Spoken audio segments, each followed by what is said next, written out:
Good morning. I want to talk briefly about your last assignment, assignment 7.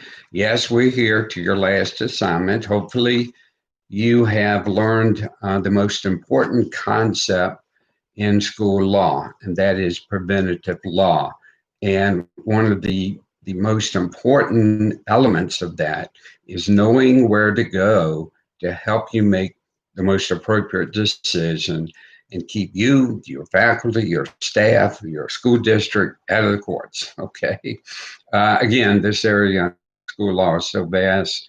Hopefully, you put into place some practices and know where to go to help you make the appropriate decision. No principal has all the answers, so you need to go to key resources to help you in that decision and use the relationships you have built up with your staff, your students, your community, your school district to help assist in making the most appropriate decision. Remember, unless it's an emergency, you don't have to make the decision right then and there. Okay, take a little bit of time, do some research, check your policies, particularly school board policy, not your faculty handbook, but school board policy to help you make the right decision. Okay, so here we are on assignment 7. This is not necessarily a case study on a legal issue. It's more policy driven. Policy is critical since it does drive the decisions that we make in education. So I want you to take the Every Student Succeeds Act that was passed in 2015 or signed in 2015 by President Obama. And wow, it's been 5 years already. Now, the ESA, is really a reauthorization of the No Child Left Behind Act, which is a reauthorization of Goals 2000, which was a reauthorization of a act during President Johnson's administration regarding education. And this was passed in 1965, and it's titled the Elementary and Secondary Education Act. So that gives a little historical perspective. And what has happened with these reauthorizations of the original act was how the money was going to be distributed.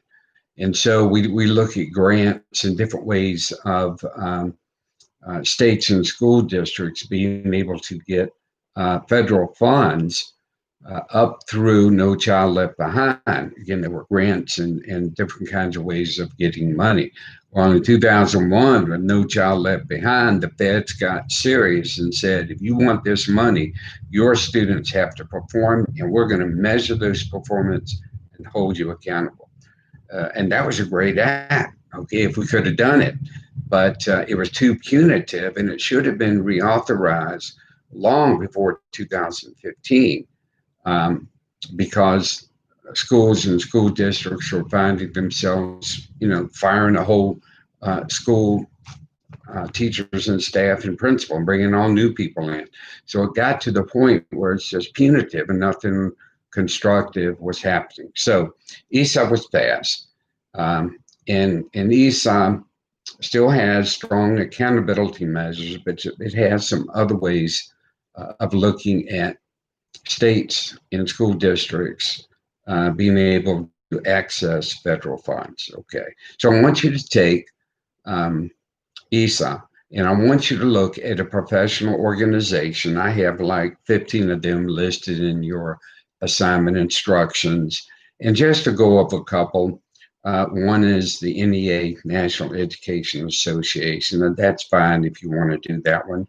But if you're preparing to be a school leader, you might want to look at the American Association of School Administrators, AASA, and that is made up of superintendents. You have the National Association of Elementary School Principals, the National Association of Secondary School Principals, the National Association of Middle Schools, you have the Virginia Department of Education. So NEA is fine, and you probably maybe a member and already have access to a lot of information on ESA.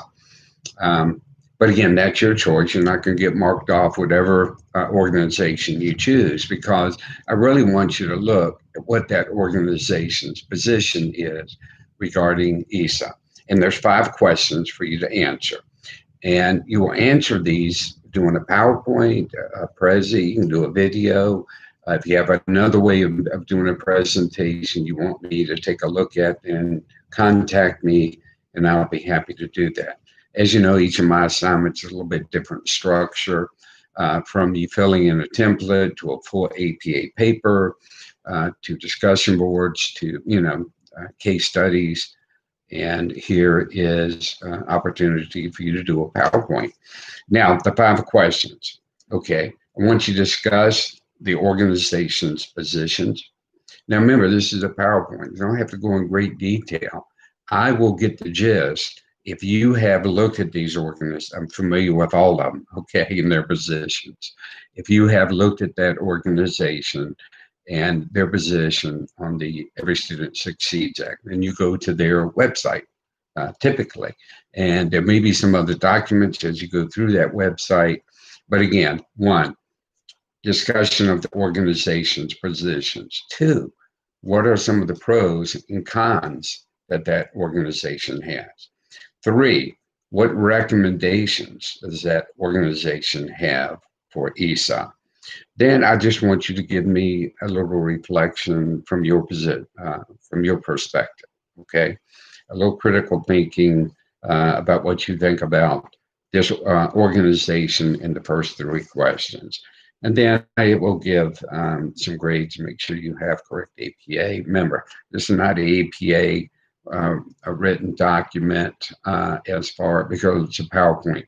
But if you cite something, cite it APA and reference it using APA. Don't forget faith and learning integration. I hope you enjoy this assignment. It'll give you a chance to see what's on the cutting edge with some of these organizations. And again, if you have any questions, feel free to email me, call me, text me. If you do, give me your name so I know who I'm conversing with. And I think that's it. Now, your last week 8, there's no assignments. If for some reason you didn't do well on an earlier assignment, or you resubmitted and didn't do well, you can still resubmit, because I want you to learn. That's what education is all about. I don't need to give you an assignment, give you a grade and say, okay, next assignment. I want you to have the opportunity to correct and to learn from the minor errors that you made. Most of you done an exceptional job in this course. I commend you, congratulate you, and for some of you, I will see you again soon, and maybe in residency or in fall classes. Okay, have a great day and God bless. Bye.